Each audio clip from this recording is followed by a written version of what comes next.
morning. I'm Angelo Castro III. I'm Angela and we are the Castros. Happy Hump Day sa lahat. It's a Wednesday. Wednesday na pala. It's a Wednesday, day after the last day of filing. Just like that ulit, like that. Tapos na ang ating eksena sa filing ng COC. On to the next issue naman na tayo. And just like that, 2 hours of traffic. Parang awan nyo na sa mga official na kailang presidente na dumaan na nangakong ayusin ang traffic. Isipin mo, QC to Mandaluyong, 2 hours. 6 months, tapos ang traffic, anyari. 2 hours. Wala kayong solusyon na magawa. Oh well, ganun talaga. Pero kahapon, grabe na, nayanig tayo dun sa mga, kung ano-ano mga balita. Na fake news tayo. Fake news tayo. Fake news tayo. Tapos, ako hindi naman talaga ako naniniwala dun eh. Tapos, ano pa? Din pala, si Kibuloy yung kakandidato. Oo, si Kibuloy, may platform pa siya. So lahat ng ginagawa niya para sa Kingdom of Jesus Christ niya, yung church niya, gagawin din niya sa Pilipinas. Maya pag-usapan natin. Yung sa mga nanonood sa atin yesterday, tapos manonood sa atin ngayon. Ngayon kami babati kasi kahapon sobrang busy tayo. Bawi tayo. Yung sa mga nagtataka po, bakit isa na lang yung kasat namin dito? Kinain na po niya bago pa mag-start. Siya po yun, hindi ako. Okay. Again, we're serving you news in a countdown. All that before your second cup of coffee. This is Brunch. Let's begin our countdown with some good news. The Philippines climbed 16 spots in the United Nations E-Government Development Index. From 89th place in 2022, the country rose to 73rd out of 193 countries. The index assesses the capability of national institutions in utilizing technologies to provide public services. Paano tayo from 89th 73rd. Ito yung sinasabi ni in-interview natin si former Senator and Secretary Gringo Honasan na connectivity within the government should further improve para yung response time natin within the departments medyo mas mabilis. For example, he cited from DFA towards kunyari PSA para mag-verify ng mga regarding the issue of Alice Go, para mag-verify ka agad, real-time verification or kanya from LTO, di ba? Magko-contact with other agencies na to validate your identity pag nag-a-apply ka ng lisensya or NBI, di ba? Para if ever nag-a-apply ka ng trabaho. Kaakibat ng anti-red tape at saka yung ang tawag doon? Yung ease of doing business. NBI para pag nag-hit trabaho and all these other things. So, yun ang sinasabi niya from the start, di ba? Very critical para umasenso tayo. I remember kasi, yung before, itong sa DICT, si Undersecretary, yung secretary pa nila, ini-explain niya itong yung sa government natin, yung eGov app. Di ba? Nandoon na lahat, yung sa SSS, yung sa PhilHealth, yung mga ganon. Parang nandoon na lahat sa isang application natin. So, I was wondering nga kung kamusta na yung eGov app na natin na yun. Kasi in general, yung eGov kasi is electronic government. Yeah. Meaning everything is linked to each other. From LGU all the way to the national government and back and to all the departments. Para, exactly. And that's where they base yung ranking natin. And you eliminate red tape. I was checking nga kanina, sabi ko, sino yung number 1? Usually daw, ang nagna-number 1 lagi, yung nasa top 3, ay itong, sadali, ang bagal ng internet Japan ba yan? natin. Hindi Denmark, Singapore. Singapore, oo. Oo, yan. Isa yan sa mga, hindi ko makita yung article. I expected Japan, Japan and the US. Denmark, Estonia, and Singapore. Yan. Yan yung mga laging top 3. Okay. Okay, sige, let's continue with our countdown. A tragic story at the 9th spot. A Filipino in Saudi Arabia has been executed for murder. The Foreign Affairs Department said they have exhausted all means for years to save the Filipino from the death row. This includes giving blood money to the victim's family and sending a rare presidential letter to Saudi Arabia's King Salman. However, the victim's family rejected the blood money. The government did not disclose the details about the Filipino and his case as per the family's request. President Bongbong Marcos sent his thoughts and prayers to the executed Filipino's family. Wala tayong masyadong details nga dahil nag-request na nga privacy yung pamilya nitong in in-execute. In essence, inamin naman daw ng guy, di ba? It's over business or something. Yeah, pero meron nga akong nabasang isang article dito, sinasabi nila, itong Filipino na to, that was executed nga, ay na-aresto noong 2020 by Saudi Arabian authorities, being accused of the killing. So, kailan lang pala yan? The death penalty... 4 years ago. Yes, so the death penalty was handed down with finality last year lang. So, yung execution was carried out nung Saturday. Usually kasi pag executions are carried out, hindi man nakaplan, so hindi napaprompt yung media or anybody else sa other country.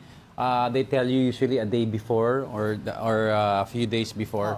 But they tell the family members. So dapat nga, di ba, itong Saudi Arabian government, marami na ring mga human rights activists, mga groups ang nakikriticize sa kanila na until now, they still carry this type of penalty.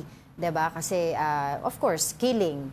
Ayaw yan ng mga human rights activists and groups na sinasabi nila. And at least 86 Filipinos, including 63 males and 23 females, are facing death penalty worldwide, no, for murder and illegal drug-related offenses. At dami pang country actually na ganun na nasa death penalty. But predominantly nasa mga communist countries or usually mga Middle Eastern countries. Oo. Alright, sige, let's continue with our countdown. Moving over to our top 8, John Vic Remulla has been sworn in as the new Interior Chief. No less than President Bongbong Marcos led the oath-taking of Remulla on Tuesday. John Vic replaces Benhur Abalos, who is now seeking a Senate seat. Remulla's first assignment from Marcos is to organize the PNP and enforce the Pogo ban. I will start with my province and make sure that it is closed. I will visit each and every one personally and padlock the premises. Tatlong Remulla na ang nasa Sino ba? BBM government administration. Si Boying, Secretary Boying Remulla of the DOJ. Si Gilbert Remulla, one of the board directors ng PAGCOR. Tapos ito na ngayon, si Secretary ng DILG, si John Vic Remulla. So doon sa mga nagtatanong, yung iniwang niyang posisyon bilang governor sa Cavite, syempre ang papalit doon yung vice governor niya. Yung babae, Tolentino ata. Vice governor na ba ang papalit? Vice governor, yung babae, first ever female governor sa Cavite. And the vice governor will be appointed? I guess so. Hindi ko alam yung... Kasi the vice president can be appointed Or tama. Oo. Nasa isip ko kasi yung sa... Pero anyway, so yun yung because papalit. First ever female governor sa Cavite. Medyo mabigat ang task at hand ni the new DILG secretary dahil we're at the tail end or the last quarter of the year already. And then yung Pogo ban in effect sa December. Kailangan. So gusto ni PBBM baklas, wala nang matitirang mga Pogos pagdating ng December. So ngayon pa lang systematically dapat i-eradicate niya na yan. Yes. Oo. Parang yung fate niya, parang nangyari din kay DOJ Secretary Boying Remulla. 'Di ba kasi itong si DOJ Secretary Boying Remulla before nanalo siya, 'di ba? District representative sa Cavite. Pero right after manalo ni President Bongbong Marcos, inappoint siya bilang DOJ Secretary. So he had to leave vacate the position. So right now itong kapatid niya ganun din ang nangyari. Pero madaming nagsasabi parang nag-aksaya sila ng votes. Kasi sila yung niloko. Dapat kasi ang sabi ng iba the mandate of the people should be above the mandate of being appointed by the president. Because, di ba, everyone in government serves the people. And if the people voted you in as a governor, that means they want you there. But equally, if you can serve the same purpose naman of yung anti-criminality, corruption, yung DILG naman yan, yan ang puntirya niya. Lahat ng local governments, yan ang sakop ng DILG. Hawak mo pa yung PNP. So tingnan natin kung ano nga magagawa dito ni bagong talaga especially now, Secretary John Vic. In like with these issues ng PNP sa mga hearing. Oo, sa Pogo. Mamaya pag-usapan natin sikat ang PNP sa mga hearing ngayon. Exactly. Sige. Pero maraming ba tayo pag-uusapan? Coming up, Willie Revillame surprised the public with his last-minute decision to run for senator. What were his reasons behind this? And it's final. Former President Duterte is running for Davao City Mayor following rumors of his withdrawal. Mamaya pag-usapan din natin yan. Zarzuela 2.0. Ano ba yung mga opinion nyo dyan? Tsaka yung mga kung May ano part 2 ang mga part 3 na pa rin. comments ninyo. Part 3 yan, part 3. Oo. We are just getting started, mga kapatid. More of our top 10 news when brunch returns. Keep it here on One News. Good morning. You're still watching Brunch here on One News. Good morning sa lahat ng mga brunchies. Magbati-bati muna tayo. Yes. Pangbawi sa kahapon. No? Ito, Ralph Domingo. Welcome to today's episode of hashtag brunch called The Case of the Lone Croissant. Ayan. Inubos niya eh. Akin to don't At get least hindi ko naman dinidinay. Kunyari ka pa.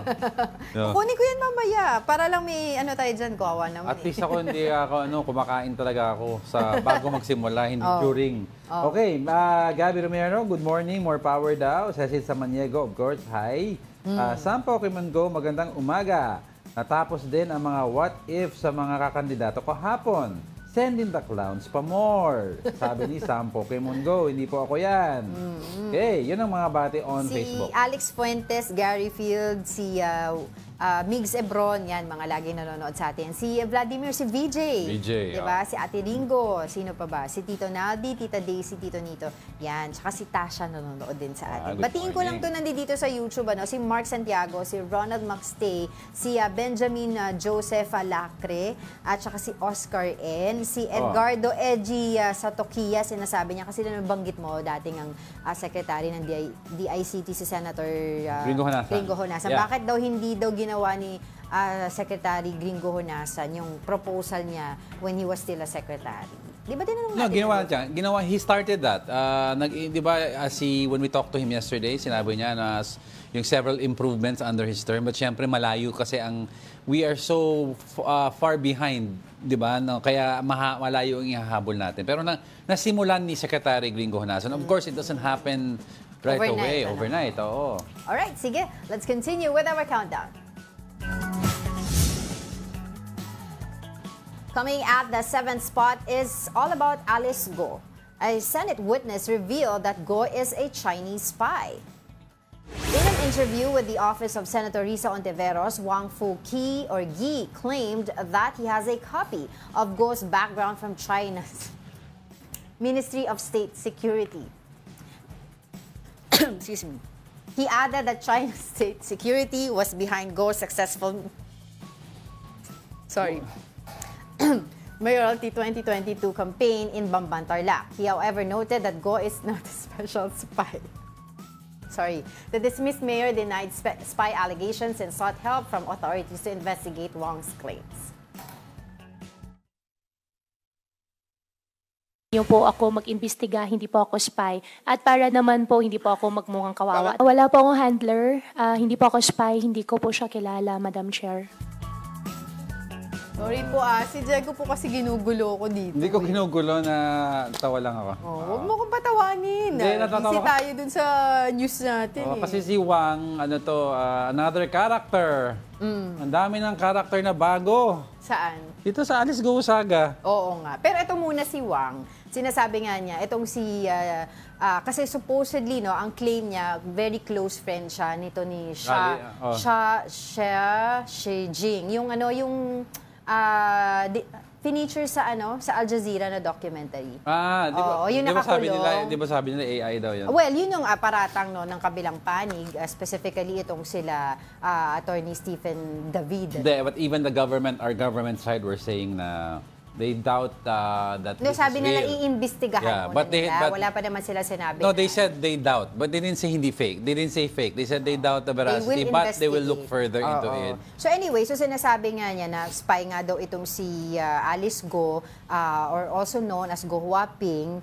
At sinasabi niya, pero hindi siya yung special spy, parang ganon. And syempre, they asked him kung paano niya, di ba, mapatunayan itong mga allegations niya. So sinabi nga niya, nakita daw niya sa mga fights ito ni Xi Jinping na, yun nga, kasama daw itong pangalan ni Alice Go doon. Oo, kasi meron yung tinatawag ng special spies or yung mga active agents na talagang they're trained for this. There are also asset spies na tinatawag na hindi directly yan ang trabaho nila, but they give information to the spies Yeah. that are assigned, kunyari, in the Philippines, di ba? So, they give sensitive documents, intel, di ba? State Yeah. secrets. So, Totoo. pero si Mayor Alice naman, wala naman, she was not privy naman to state secrets natin because nasa local level lang siya. Yes. So, yun nga. Ang titignan natin kasi is yung kaso niya talaga. So, on the other side of the fence, itong si Alice Go or si Go Huaping, sinasabi niya, talagang pinaninindigan niya. Filipino citizen ako, magsasampa daw sila ng kaso against Al Jazeera based on this documentary na pinalabas. Talagang pinaninindigan niya na hindi siya si Go Huaping. Even though yung NBI natin nagkaroon ng, di ba, yung fingerprint matching exam na nag-match nga itong fingerprints ni Alice Go dito dun sa sinasabi si Go Huaping. Pero hindi lang ito yung nangyari dito sa Pogo hearing yesterday, no? While everybody was busy also dun sa last day ng filing ng nakaligtaan ng mga COC yesterday. karamihan yung hearing. Meron tayong hearing dito. Daming may bagong mga characters. bagong characters, no, na pumunta na doon sa Senate para maging resource person. Nahihilo na, Itong sabi si ko. Anna Maslog. Or si Jessica Francisco supposedly. who's involved in the textbook scam. Noong 20 1998. million peso textbook scam in 98. And then thereafter, nung kakasuhan na siya, she faked her death. Fled to the US. Tapos recently, she was in the news dahil para nahuli siya. Pero sinasabi niya hindi siya yon. Oo. Initially, hindi siya sa nahuli because meron siyang she went home. supposedly, ang link niya, siya daw yung tumulong, allegedly, sinabi niya, no, na tumulong sa PNP para mag-mediate ng surrender ni Alice Go. 'Di ba? Tapos, she even went to Indonesia nung inaresto yung this is according to her, nung inaresto si Sheila Go at saka si Cassandra Ong. She was there and then she was also there when they arrested Alice Go. And she even said na ni-reimburse nga daw ng PNP Intelligence Group yung kanyang mga flight expenses, which is deny naman ng PNP Intelligence Group. So, yan yung mga, at nagalit pa nga si Senator Bato de la Rosa. Dahil nga sabi niya, ito matindi tong accusation sabi na niya, to. She's a plant from somebody in Malacanang, to pin this on PRRD, Senator Bato and Senator Bongo. Sabi niya, meron daw siya impormasyon na kaya daw dumalaw daw itong si Maslog doon sa detention facility ni Alice Go with the PNP Chief Intelligence Group. Dahil nga daw may allegation na magpapapirmahin ito at ididiin daw ito nga si PRRD. Yun ang sinabi ni Senator Bato. Marami pa tayong uncover na dyan sa nangyari sa Senate hearing yesterday. But for the meantime, let's move on na muna sa isa pa nating pag-uusapan. Settling at the sixth spot is about the country's current caretaker. For the first time, President Bongbong Marcos did not designate Vice President Sara Duterte as the caretaker while he's away for the 44th ASEAN Summit in Laos. VP Sara was the caretaker whenever the president went out of the country. But this time, the role was designated to an executive committee led by Executive Secretary Lucas Bersamin. The president did not give explanations about this. Recall that VP Sara distanced herself from the president, even saying that she will never work again with him. Pwede naman yan kasi I don't remember which presidency it was. I think kay Pinoy. PRRD also, remember, hindi niya naman ginawang caretaker. Si Pinoy also, at one time or another, nung nagbiyahe, it was not the vice president but the executive secretary.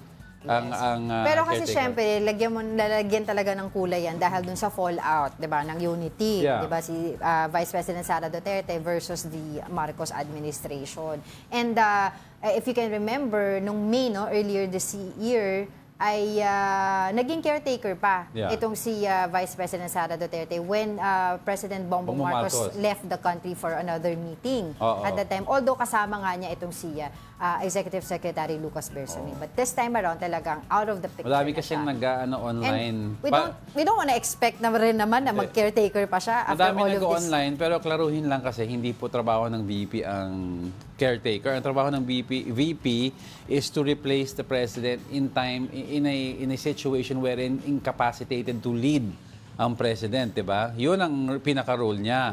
But yung sasabihin nila ay dapat binibigay yan automatic kasi vice president siya. Politika talaga to. No, hindi po. May mga instances in the past. Aminin na natin, may politika talaga yan. Yeah, but it's not specified to this issue right now. It's happened in the past. It is the prerogative of the president to appoint a caretaker for the government. You really can, no love lost in both parties. Pero you cannot take away the fact na talagang may bahid Pero kasi nung May, naging caretaker pa siya. After nung mga fallout nila, hindi na talaga. So, hindi na siya pinagkakatiwalaan, kumbaga. And we cannot expect naman PBBM to do that as well because of what happened. No, pero kasi yung mga reaction ng mga online... Kaya mo sila.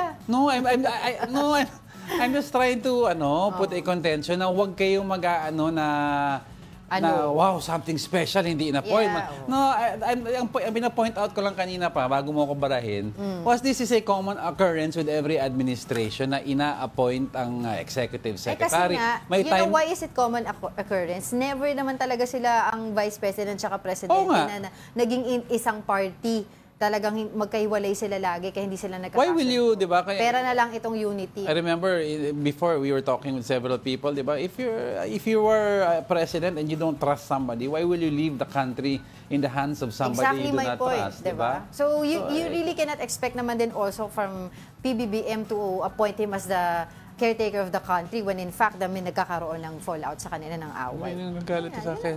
Just telling.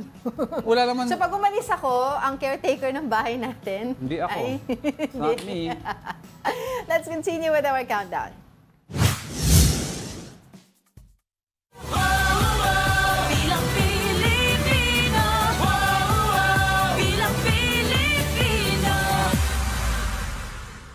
Now, the period for the filing of Certificate of Candidacy ended yesterday. In total, there are 184 senatorial aspirants for the 2025 midterm elections. This number is higher than the 176 recorded in 2022 and 153 in 2019. Meanwhile, 190 groups are seeking for Congress seats as party lists. This is lower than the 270 groups that reportedly filed their candidacy in 2022. Mataas ngayon ang bilang. Ay, halos lahat yata lumabas ang bahay nila para mag-file ng Certificate of Candidacy. Di ba? Yesterday, kung saan-saan nanggaling din yung mga... Madaming a mix of mga artista, re-electionists, and also former senators, and also a lot from Congress. Tsaka influencers, vloggers, sumama na ngayon sa listahan ng mga kumakandidato. At tsaka yung anak niya, ni Attorney Katrina Legarda. Yeah, Si dating Deputy Speaker. Leviste. Leviste. Katrina Legarda. Sino Katrina Legarda? Yung lawyer, di ba? No, Loren Legarda. Okay. Hindi. Yung anak niya hindi ko alam. Yung Deputy Speaker, nagkakaiba tayo. May nag-file ng senator? Yeah, anak ni Loren Legarda okay. Anak ni Loren Legarda. Hindi ko kasi nakita Leviste yung name. Leviste yun. Siya nga yung, di ba, may recently bumili sa ABS-CBN ng stock. Yeah. Oo, yun. Okay. Anak ni Senator Loren Legarda. Nahilo na ako. Kasi inuuna mo yung kain, Char. Hindi, kasi tumatak sa isip ko pag ako umalis, parang ang dating, ikaw ang presidente. Oo, ako talaga, di ba? Ikaw lang umaalis. So ako naka-apron. Ba't umaalis naman bakit? Ako nagsiscrub. Gender, ba to? Did I say anything wrong with it? Okay, sige, let's continue with our countdown. Coming in at top 4, several politicians filed their candidacy on the last day of filing yesterday. Here's the report. The last day of the filing of Certificate of Candidacy was filled with surprise filers. Apollo Quiboloy, who is now under detention, is seeking a Senate seat. One of his lawyers filed his COC at the Manila Hotel on Tuesday. Quiboloy is facing several cases, including sexual abuse and human trafficking. Kung ano po yung ginawa ni Pastor Quiboloy sa KOJC, yun ang gagawin po niya sa buong Pilipinas bilang isang senador. Bakit siya tumakbo? Dahil sa Diyos at sa Pilipinas nating mahal. Also eyeing the Senate is Peter Advincula, also known as Bicoy. Bicoy appeared in a viral video linking members of the Duterte family to the illegal drug trade in 2019.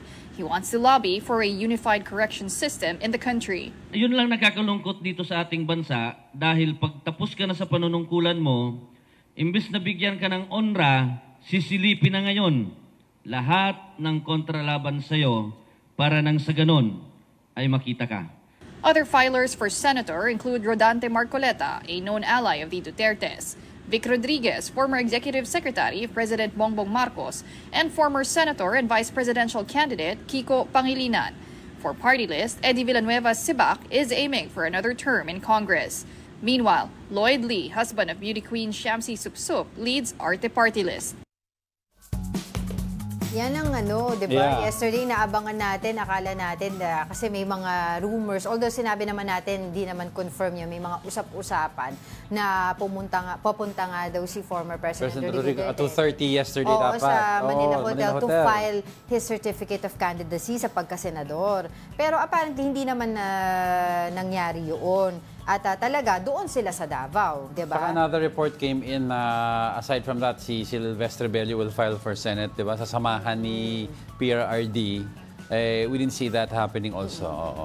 Tapos yun nga, ang isa sa mga naging surprise lang talaga sa atin, itong pag-file through a representative, no? Yes, ni Pastor Apollo Kibuloy, ng kanyang candidacy. With a platform. Oo, ano yung kanina sinabi doon yung Na platform? he will, kung ano yung kagandahan na ginawa niya sa KOGC, gagawin daw niya sa Pilipinas. Okay. Okay, Sige. so kung may issue siya, kunyari na siyang senador, may issue siya, tatakbo siya. Datago. Ganun ba yun? Pero hindi, di bale. By November or early December, ang sabi ng COMELEC, hopefully makapagprinta na sila ng balota with the official candidates. And in February ang campaign period for national, di ba? March for local. Yes, so ang mangyayari ngayon yan, ang aantay natin within this coming weeks ay yung pagdedeklara ng COMELEC ng mga official candidates at ng mga nuisance candidates. Kasi mayroong mga nuisance candidate talaga na kailangan silang ideklara. No? Pero hindi po nangangahulugan na porke di natin sila kilala, wala silang pera, nuisance candidate po yun. No? Dahil nasa batas po natin, marunong magbasa, magsulat, nasa tamang edad po pwedeng kumpitin. At may true and honest intent to serve the public. Yung mga nuisance candidate naman, yung mga alam mong manggugulo lang kaya nga nuisance, di ba? Yung ginugulo kunyari, kapangalan, di ba? Or wala naman talagang plataforma, nandoon lang siya just to gain attention. Yan. Or out of this world ang platform. So ngayon marami tayong mga, kumbaga, options, no, choices. Yeah. No. Alright, sige, let's continue with our countdown. Coming hot at the third spot are the local candidates. Isko Moreno formally filed his candidacy for Manila Mayor. The former Manila Mayor will face his ex-running mate, incumbent Mayor Honey Lacuna. In Pampanga, former Governor Ed Panlilio will run for Vice Governor. He is running with entrepreneur and religious leader Danilo Bailon. They will go head-to-head with incumbent Governor Dennis Pineda and his mother Vice Governor Lilia Pineda. Over in Cebu, Cebu Governor Gwen Garcia is seeking for a third term. She will go against former Partido Federal ng Pilipinas Secretary General for Cebu Pamela Bari Cuatro. Meanwhile, dismissed Mayor Alice Go announced her withdrawal from Bamban mayoralty polls. She said she will focus first on clearing her name amid spy allegations and links to Pogos. Tatakbo ko rin mayor ulit? Your Honor, sa ngayon, hindi po. Haharapin ko po muna yung mga accusations po sa akin. Linisin ko po muna yung sarili ko po. At para maging fair din po para sa mga constituents ko po na minamahal ko po. Very good. Napaka-importante din ng local politics. Muntik na ma-high blood si Senator Jinggoy. No, as I was saying, very important din ang local politics dahil yan ang mga magpuposisyon din para sa, di ba, tutulong magposisyon para sa national elections, sa presidential elections. Low LGUs ang nagde-deliver ng votes sa national elections, di ba?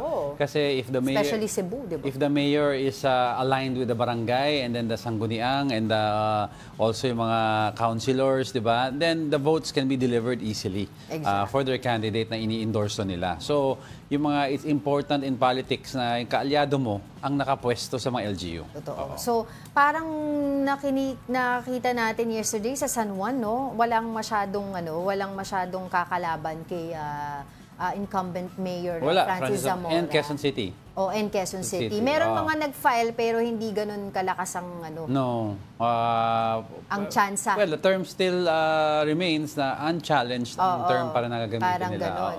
Pero sa Manila, yan ang mga bakbakan sa Manila. Di ba yesterday, inabangan naman talaga natin that yesterday, yung last day of filing, ay doon magpa-file or maghahain ng kanyang COC. Etong si ex-Yorme, Isko Moreno. You have Yorme, you have current mayor si Hani Lacuna, you also have Sam Versosa, Congressman Sam Versosa, and another one, yung dad ng bayan. Pero the way the numbers look medyong si Yorme na sa Yun sa survey, malayo. Landslide. Malayo ang numbers, something like 78% si Yorme. Oo. This is based dun sa survey na nabasa natin. Ano? And if you take a look at yung very active na yung ano niya, yung PR team niya.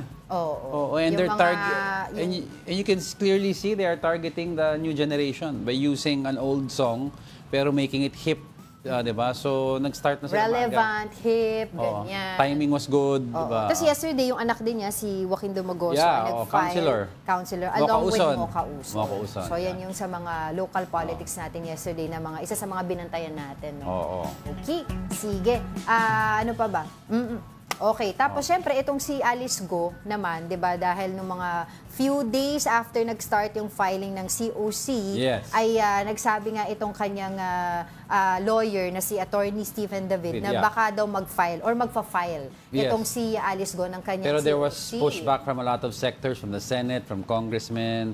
Daming mga tumaas ang kilay, makapal daw mukha niya. Most of them were even pressuring COMELEC to outrightly wag payagan. Diba? Pero yun, eventually sinabi naman niya, ayusin niya muna yung gusot niya bago siya mag-file ng kanyang Certificate of Candidacy. So ngayon, yung mga local politics na pinag-uusapan natin, to talk more about this, we have political analyst Dennis Coronacion joining us today. Good morning, Prof. Coronacion. Ano po yung general thoughts natin about the upcoming local elections? Kasi ang daming pwestuhan natin nakikita. You had Taguig, you have Makati, you have Manila. So ano yung thoughts mo?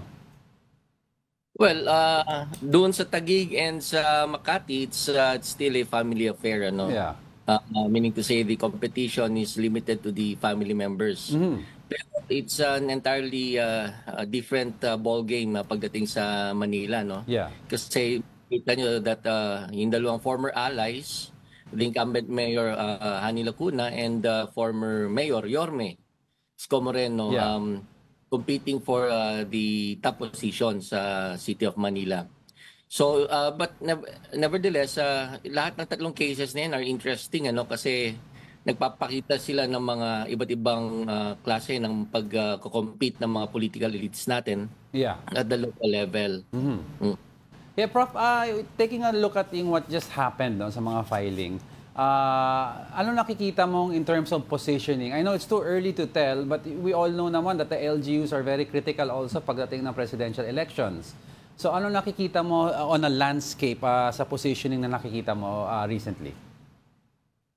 Well, yes, tama kayo. No? It's very important na itong mga LGUs, yung role that they play in our national politics, in our national elections. Kasi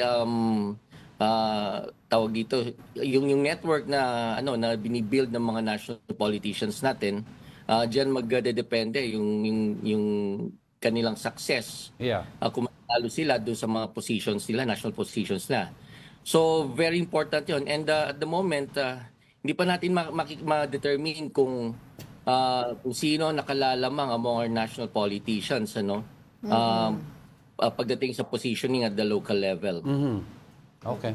Pero I was wondering, Prof, kasi yung pag sinabi natin local politics, nakita natin in Manila, in Davao, in Cavite, saan pa ba sa Taguig, talagang political dynasties. 'Di ba? At medyo negative na talaga yung connotation ng mga kababayan natin pagdating sa political dynasties. But kayo, Prof, anong tingin niyo dito as a whole? Well, our political landscape has always been dominated by political dynasties for the longest time, and I think it's quite hard to it's quite hard if you're going up against a dynasty and you're a newcomer, an aspiring political leader.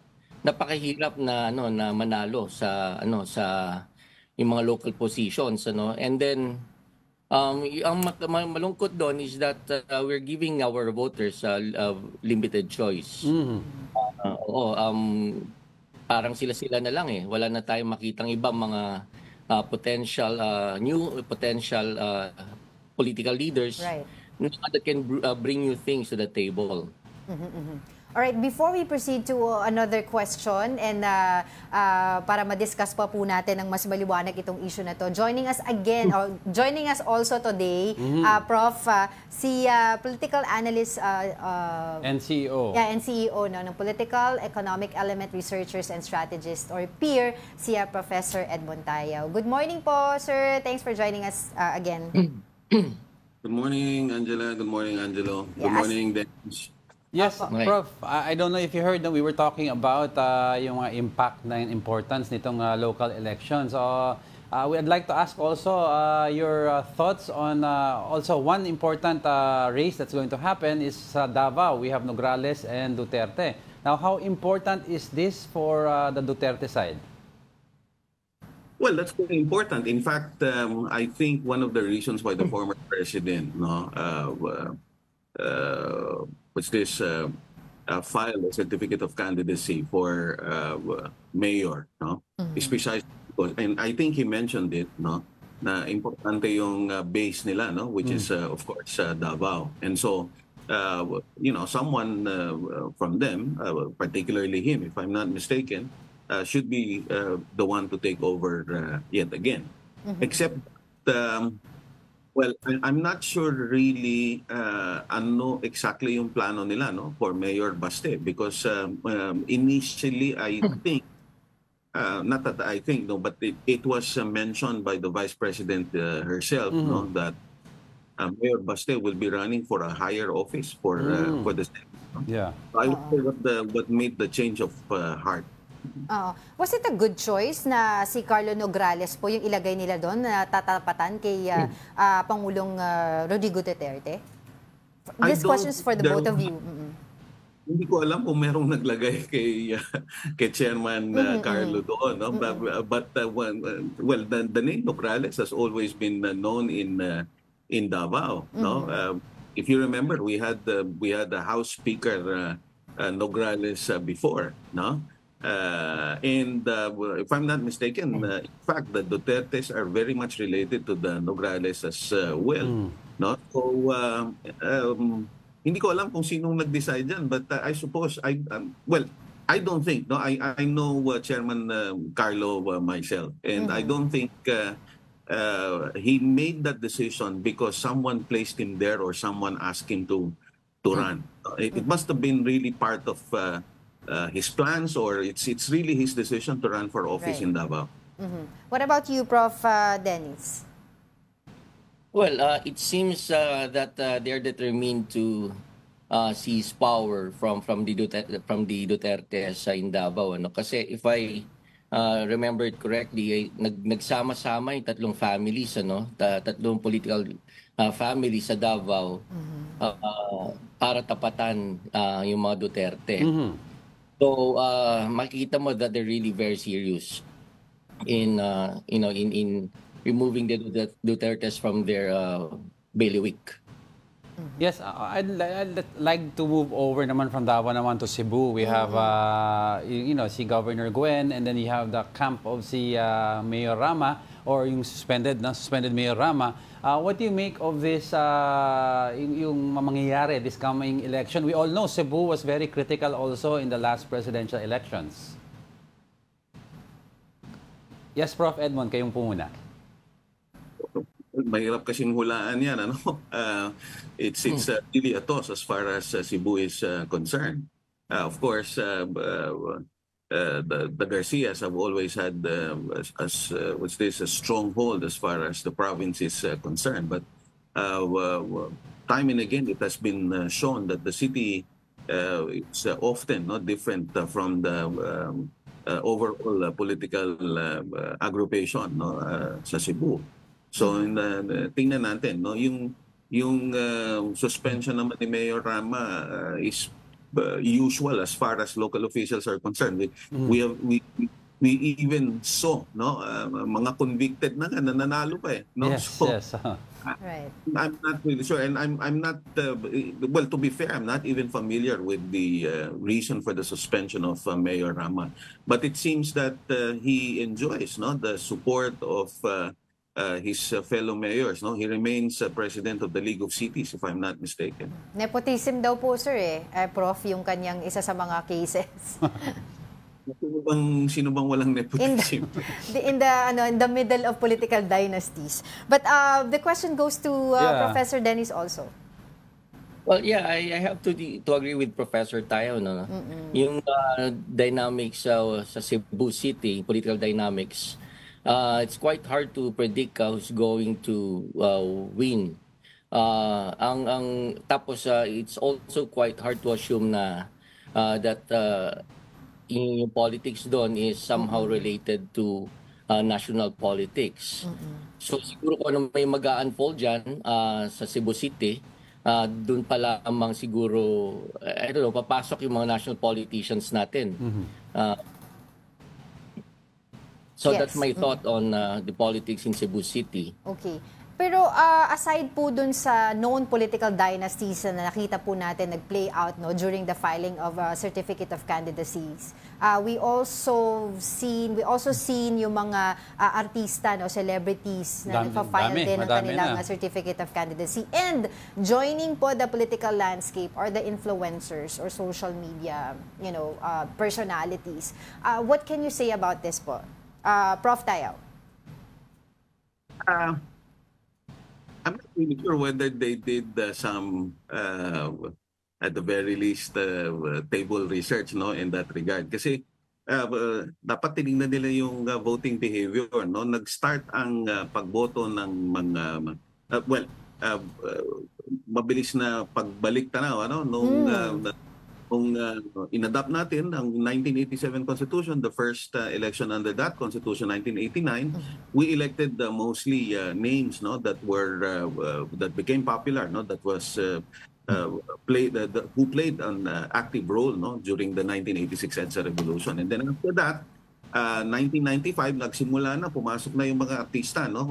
Dito kita yung ang tawag dito, pagsubok ng mga botante. Alam mo, hindi totoo yung sinasabing bobotante, nag-iisip yung mga botante, except that kulang talaga yung mga impormasyon na meron sila para makapag-desisyon ng tama, no. In fact, I'm inclined to think, no, na kasi nga wala tayong mga tunay na political party, so ang nangyayari kung sinong kilala, yun na lang yung parang knee-jerk reaction, no, na boto ng mga tao. Pero pagka nakilala nila yung mga alternatibong kandidato, usually kahit sa local election, no, bigla-biglang nananalo yung mga yan. So nung nagsimulang bumoto ng mga artista ng 1995, it reached the height in 1998. Of course, we know that the president himself at that time was an actor, no. Yes.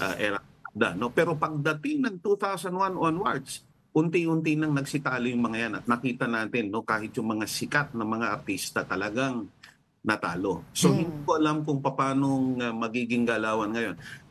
Kahit nasabihin natin na yung mga influencers ay pumasok, tandaan din natin, ano, nung 2022, 120 party list ang tumakbo at sa pagkakaalam ko sa pag-uusap namin with other experts and the COMELEC. Yes.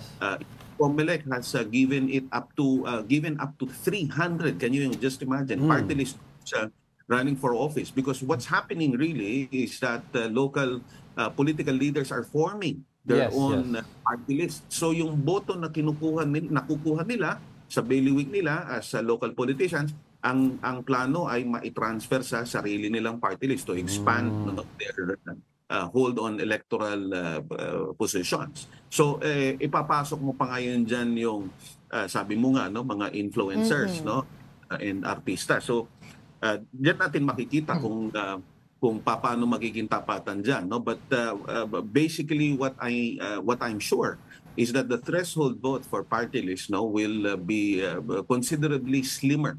Yes, so that's right. Mas madaling makakuha ng one seat But it might be an entirely different story to get 3 seats entirely. No? And lastly, yung mga social media influencers, sana inaral nilang mabuti. No? Alam mo, pagpunta ka sa probinsya, hindi naman social media ang tinitingnan ng mga tao. Hindi Yes. naman din, well, alam naman natin, when it comes to infrastructure, not all places in the Philippines actually have reliable. That's right. That's why people still maintain 2 mobile phones at the same time, no? Kasi hindi mo naman hindi mo ma-maintain yung tamang data connection. So sa probinsya, radyo pa din ang old school pa rin. ang mga tao. So I'm not sure how much they will be be able to put to good use their being popular in the social media. I'd like to ask si Prof. Dennis naman. No? Let's talk about yung senatorial landscape. We've seen the emergence of 2 Tulfos in the top of the survey. Now, what does this talk about with regards to yung mindset ng mga voters na to have 2 brothers in the top for a senatorial post? And with that, with the thought na there is also a sitting senator na Tulfo. Yeah, I think this is connected with the larger discussion about political dynasties, ano? Kasi I remember in the past few days, in-interview si Ben Tulfo and tinatanong siya about yung kung pwede rin daw bang ma-categorize yung Tulfo brothers as being part of the political dynasties. And he was defending na sabi niya, well, technically parang hindi kami dynasty kasi wala kaming bailiwick. That was his position, ano. Pero parang overall, pag nakikita natin, the trend nowadays is that naging norm, naging acceptable na yung mga political dynasties. To the point na nawala na yung hiya, yung inhibition on their part. Dati kasi ang practice nila is that they would take turns. Kumbaga man, ngayon, tatay muna, tapos after 3 terms, yung wife naman o kaya yung anak naman o sino man member ng family nila. Ngayon sabay na.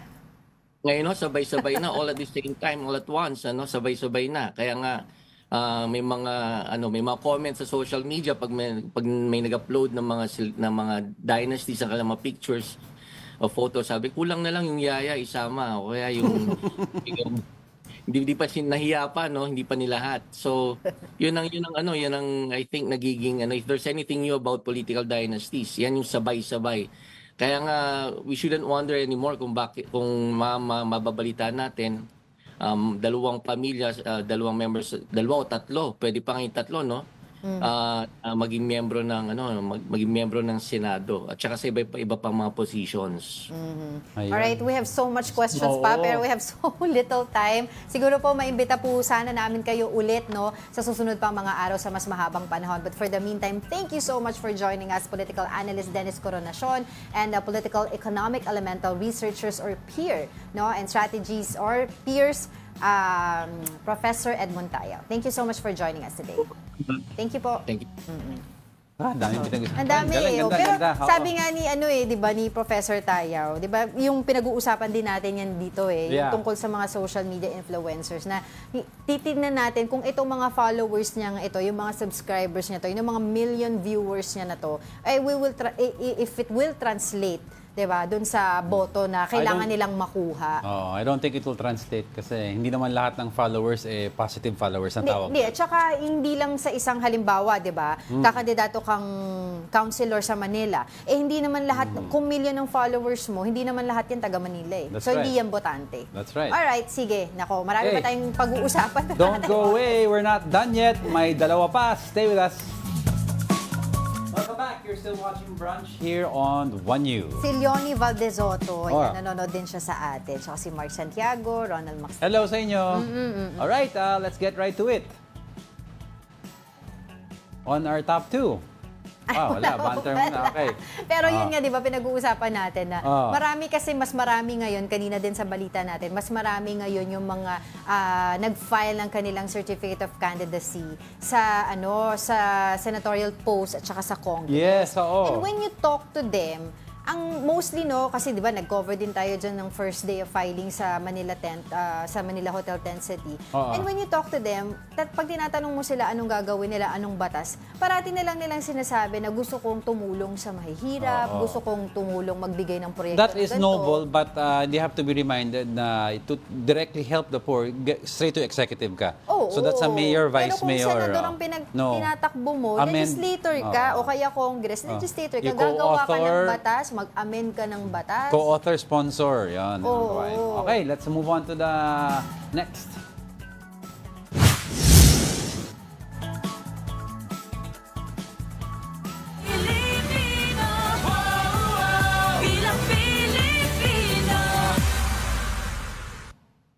On our top 2, it's about senatorial aspirant Willie Revillame. He filed the certificate of candidacy last minute yesterday. In an interview with a big story, Revillame said he only decided to run on the same day he filed his COC. He shared the reasons that pushed him to run for senator. Kasi dun sa studio ng Will to Win, it's only about 600 people every day. So natutulungan mo, hindi mo lahat natutulungan yung 600 na yun. So, yung budget mo sa tulong, limited. And then, nung nakita ko yung awayan ng awayan sa Congress, awayan ng awayan sa Senado, sabi ko, kawawa ang mga Pilipino. When asked about specific measures he wants to push, Revillame said he would like to increase seniors' discounts to 30%.